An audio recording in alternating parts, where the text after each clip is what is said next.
Have you ever had good intentions with planting something in your garden, but then it doesn't happen? Well, that's exactly what's happened to me this year with my garlic. I planned to plant this in November, but I never got around to it. And now we are in December, late December, in fact, and I'm about to plant it. And now all I can think about is Taylor Swift's song, "It's me, hi, I'm the problem, it's me." And I feel like it's always me. It's my own fault for not planting this earlier. A plant doesn't know the difference between November and December. So if I'm gonna go ahead and plant it, I better do it now. You can see here that our temperatures are 50 degrees today. I'm hoping that the ground has had enough time to thaw out. You gonna come in? Go ahead in. Despite it being 50 degrees outside, the soil was still too hard to work in. I probably should have used the other side of the pickaxe, but it was a lost cause. I also was planning on using this old garlic that I had from last year, but because I couldn't dig that day, I changed my plans. Update on the situation. Since I have to put in a lot more work to plant this garden than I was originally planning on, I called a local feed and seed store to find out if they have any extra garlic still, even though it's December, and they do. So I'm headed there now to pick up the garlic, and then I'm gonna plant some nice fresh garlic as well as my old gross garlic and see how everything does. But before I head out, I gotta put these girls in their pen because as you can see, the sun is setting, and that's the perfect time for some fox or raccoons to come out and snatch them. Oh, look at her. Okay, my lovely ladies, let's get your treats. Treat of choice, mealworms. Welcome to the life of a chicken owner. Carry a container of mealworms and they follow you. This doesn't work for everyone though, because when Alex does this, they don't like to follow him because they know who gives them the treats. And it's me. And would you look at that? All 5 hens in the run with minimal effort. And now I'm gonna close our broken door, which has been broken for 2 months. But can you blame us for being behind on all these projects? If you've been following us for some time, you know that we are also building a house and working full time. So some of the homestead projects get put on the back burner because first priority is the house. Well, second to the chickens. Obviously, anything that's living has to come first. But if their structure is broken, that's gonna come last. And now I'm off. It's always a process to get out of here. I feel like every which way I look, there's something to do, something to check on, and the chickens are just one thing that we can't forget to put away. I've had a piece of recycled plastic sitting on my garden bed the entire day. I put it out there at 8:30 this morning, so I'm gonna head down there soon to plant some garlic. But I first want to take the opportunity to show you how to prepare your garlic for planting, because I did end up going and purchasing some new garlic seed last night. So I just want to show you quickly what that process looks like so that if in the future you decide to plant garlic, you know how to do it. I purchased 2 different types of garlic yesterday. This is a hardneck variety and this is a softneck variety. I've only in the past ever planted a softneck variety. The main difference being that a hardneck variety is typically planted where it's colder. I don't know a ton about all of the differences other than that, but in our climate, we're fine with planting softneck. But since I had never planted it before and they had some, I decided I was going to try it. Now, I will say this was really expensive. I think this was like $13 just for these 3 bulbs here, whereas these were like $1.50 each, and these are the soft neck. So whenever you purchase your garlic, you can order it online or buy it from a local seed store, but essentially what you have to do is separate them into individual cloves, and then you are going to plant those individual cloves, and those will turn into plants and form bulbs in the spring. It can be a little bit difficult to separate each of the cloves, but do your best to keep the papery skin layer on the cloves.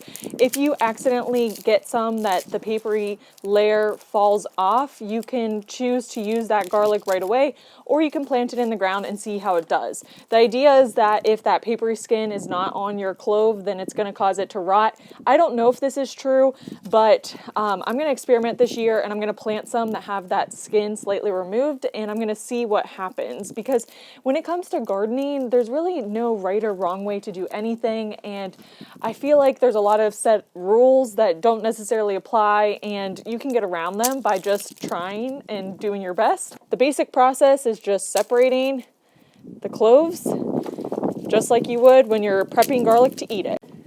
Here's an example of one where the skin kind of got removed, but I'm still going to plant this and see what it does.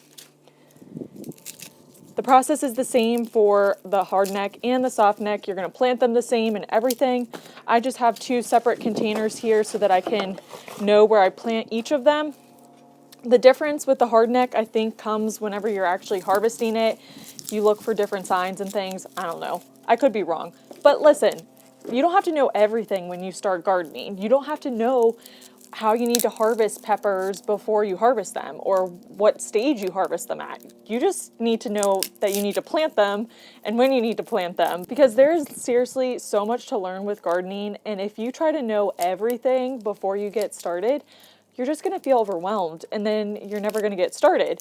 So how I approach gardening is learn what you need to know 5 minutes before you do it, and then you'll know for next year or the next time you do it. But then don't stress about what's going to happen in the future.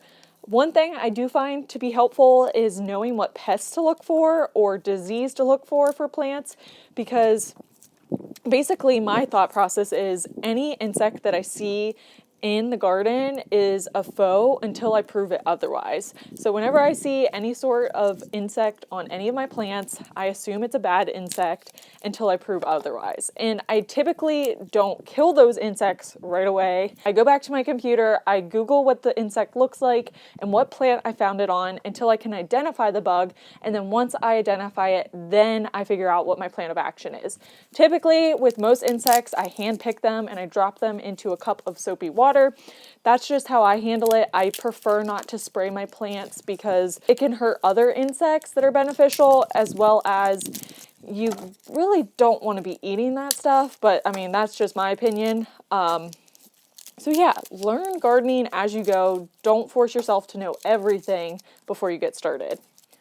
So once I have all of these cloves separated, the next thing we're going to do is trench, hopefully. Yesterday, the ground was super frozen. So I'm going to trench about 3 to 4 inches deep, and then I believe I plant these about 4 inches apart. I wrote a blog post about how to plant garlic about a year ago. I'll put a link to that in the description.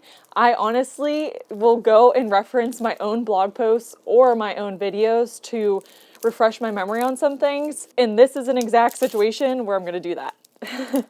I was really hoping to get to this earlier today, but when we woke up this morning, we didn't have water pressure. And I feel like it was sometimes when we live here at the old farmhouse, it seems like there's something wrong like every other month.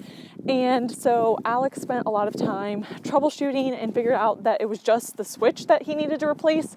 Luckily, that's only a $30 fix instead of something like a well pump replacement, which would not be fun. So I'm getting a little bit of a later start and the sun is starting to set, but it's honestly so beautiful out here. This is my makeshift greenhouse that I set up this morning. This plastic is from the insulation for our house build. If you've been following us for some time, you know that we are in the process of building our own house, and we have some waste from it. And so I always try to reuse it where I can. And this is just one idea that I had for all of this clear plastic. And we're gonna see how it worked out. Okay, still a little bit frozen here. But I just gotta get a couple inches deep. But this is freaking hard. This is my second workout for today. I already went for a 3.5 mile run. So, you know, gotta get that arm workout in at some point, right? And I should definitely be wearing safety glasses. If you know me, I'm always wearing safety glasses. I'm done with the first trench. You want it to be about 3 to 4 inches deep, like I mentioned earlier. I'm gonna go ahead and trench at least 2 more. I have a feeling that I'm gonna have a lot of garlic here, a lot more than I was initially planning. So 2 more trenches, and then I'll have 1 more row for in the spring, whatever I wanna plant there. Maybe it's beans, whatever. I don't know what I want to plant yet, but that's the plan. Change of plans. I'm always changing my plans.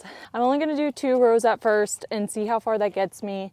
And then I'll go ahead and dig that last row. It's hard to dig close together whenever you have these big mounds of soil in the middle.